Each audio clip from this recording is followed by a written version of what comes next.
पूर्व सांसद और कांग्रेस के वरिष्ठ नेता और पूर्व प्रदेश कांग्रेस अध्यक्ष अधीर रंजन चौधरी आज अपने व्यक्तिगत कार्य से आसनसोल पहुंचे। यहां के सर्किट हाउस में वह कुछ देर ठहरे। इस मौके पर पत्रकारों से बात करते हुए उन्होंने पश्चिम बंगाल के वर्तमान स्थिति पर अपनी बेबाक राय जाहिर की।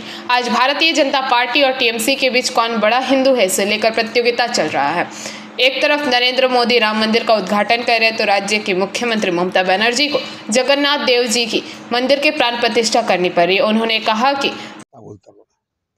আমরা তো বলছি আইডিওলজিক্যালি, যেমন আজকে বলছি যে মোদিও যেমন রাম মন্দিরের জন্য প্রাণ প্রতিষ্ঠা করে, দিদিও জগন্নাথ মন্দিরের প্রাণ প্রতিষ্ঠা করছে। আমরা জানি দেবতারা আমাদের প্রাণ দিয়েছে, ঈশ্বর আল্লাহ আমাদের প্রাণ দিয়েছে। এখন মোদি রামের প্রাণ দিচ্ছে, দিদি জগন্নাথের প্রাণ দিচ্ছে। এবার আমরা যাই কোথায়? আমাদের প্রাণটা কে দিবে, আমাদের প্রাণটা কে বাঁচাবে, তার ব্যবস্থা তো নেই। তাই এই প্রতিযোগিতায় বাংলার এগিয়ে যাওয়ার বদলে আরও পিছিয়ে যাবে, এটা শিওর। দেশ আজকে লড়াইয়ের মুখোমুখি, সেই জায়গায় কোথাও জগন্নাথের মন্দির ওপেনিং হচ্ছে, কোথাও কাঠিতে আরও কিছু হচ্ছে। এটা কি ইলেকশন গিমিক হচ্ছে? আবার কি, এটা তো নির্বাচন শুরু হয়ে গেছে। এর গত বছর এসেছিল নির্বাচনের আগে নাগরিক আইন, এনআরসি, এবার এইসব আসছে। একদিকে ওয়াকআপ আইন, তারপরে আসছে মন্দিরের প্রতিযোগিতা, কে কার থেকে বড় হিন্দু তার প্রতিযোগিতা। রামনবমী সারা জীবন আমরা দেখেছি, রামনবমীতে কে কার আগে, রাম কার তা নিয়ে তৃণমূল আর বিজেপির প্রতিযোগিতা দেখেছি। হনুমান কার তা নিয়ে দিদি আর মোদির প্রতিযোগিতা দেখেছি। বাংলা এগুলোর সঙ্গে পরিচিত ছিল না। এই যে অশান্তি ঝামেলাগুলো, এগুলো ক্রিয়েটেড না? বলে এক কথা ফালতু কথা বললাম তো সব।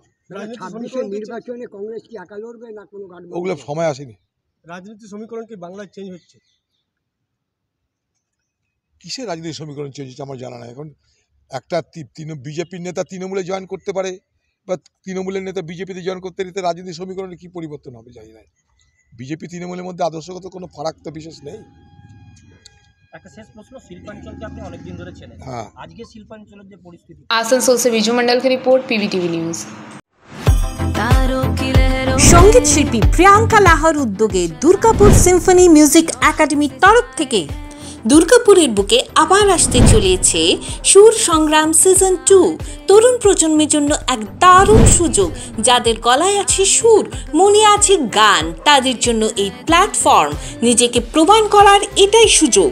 অডিশনের দিনগুলি হলো 17ই মে 2025 এবং 18ই মে 2025। 17ই মে শুধুমাত্র লিটল চ্যাম্পের জন্য, বয়সীমা 8 থেকে 14 বছর অবধি।